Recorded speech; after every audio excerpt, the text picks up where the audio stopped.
150만 원이 있다 하니까 저게 한 번 받고 끝나는 직장인지 어쩔 수 없이 현금으로 받을 수밖에 없습니다. 자, 통화 내역 나왔죠. 통화 내역.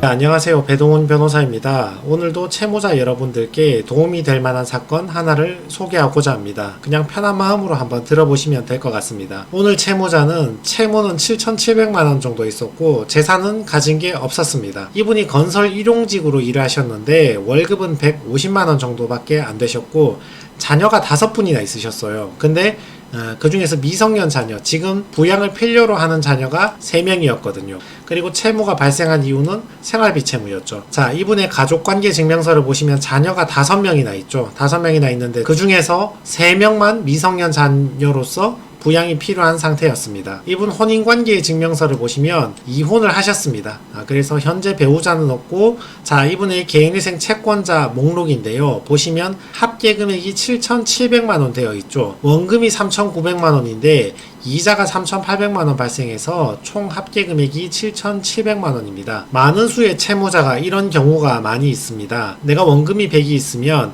그거를 제때 변제하지 못하고 버티고 있는 바람에 이자가 원금만큼 발생한 경우가 많이 있거든요. 월급이 150만 원 밖에 안 됩니다. 월급이 150만 원 밖에 안 되는데 개인회생을 할 수 있는가? 대체로는 일용직이거나 알바이거나 파트타임인 사람이 월급이 매우 적은 경우가 대부분이겠죠. 풀타임으로 하루에 8시간 이상 일하는 정규직이 월급 150만 원 주는 경우는 없으니까. 법원 입장에서는 개인회생을 하려면 소득이 있어야 하는데 소득이 있는지 궁금하잖아요. 150만 원이 있다 하니까 저게 한 번 받고 끝나는 직장인지 계속적으로 반복적으로 일할 수 있는 직장인지 소명해보라, 이렇게 보정 권고를 내리게 됩니다. 그러면 답변을 해야죠. 내가 현금으로 받고 계좌로 받을 수 없는 어떤 이유가 있고 그래서 현금으로 수령하고 있는데 그 지급해준 사업주의 확인서 같은 것도 제출할 수 있고 급여 명세서도 만들어낼 수 있고 특히 통신기록 내역 요거 보시면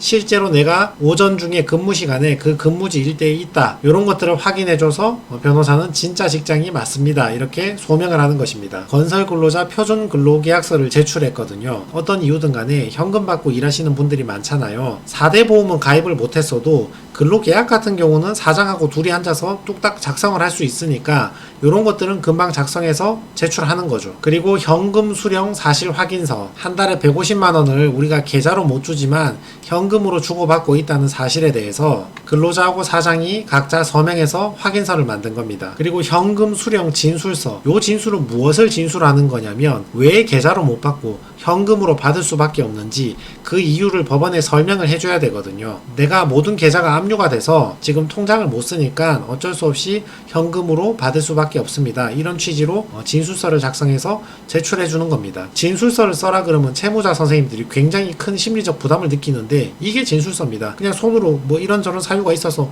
그럴 수밖에 없습니다 적어주고 밑에 본인 서명 날인, 이게 진술서입니다. 자, 현금 수령 확인서요. 근로 시작한 날부터 지금까지 계속 150만 원 받고 있다는 것을 사장하고 근로자가 같이 서명해서 확인을 한 거죠. 요런 거 사진, 요런 것도 제출을 해야 됩니다. 내가 정상적인 직장이고 4대 보험이 들어가 있으면 이런 거 요구 안 하는 경우가 더 많거든요. 근데 현금 받는 직장이라든지 월급액이 지나치게 적다든지 또는 기타 여러 가지 사유로 법원에서 봤을 때 뭔가 가짜 직장 같다는 느낌이 느껴지면 그러면 사진이라도 제출하라 하거든요. 그게 뭐 대단한 게 아니고요. 자기가 일하는 거 이렇게 스마트폰으로 아무렇게나 몇 장 찍어서 제출하면 다 됩니다. 아주 쉽습니다. 자, 통화 내역 나왔죠. 여기 보면 2000시 이렇게 계속 여기서 통화한 게 나오잖아요. 이게 언제 문제가 되냐면 서울에 전입신고를 했다거나 서울에 직장을 구했을 때 법원에서 볼 때는 갑자기 이 사람이 서울에 전입신고하거나 서울에 직장을 구했으면 의심스러우니까 통화 내역을 제출하라 하거든요. 그럼 사람들이 휴대폰만 서울에 놔두면 되는 거 아닙니까? 이렇게 물어보시는데 이렇게 통화 내역이 되어 있어야 됩니다.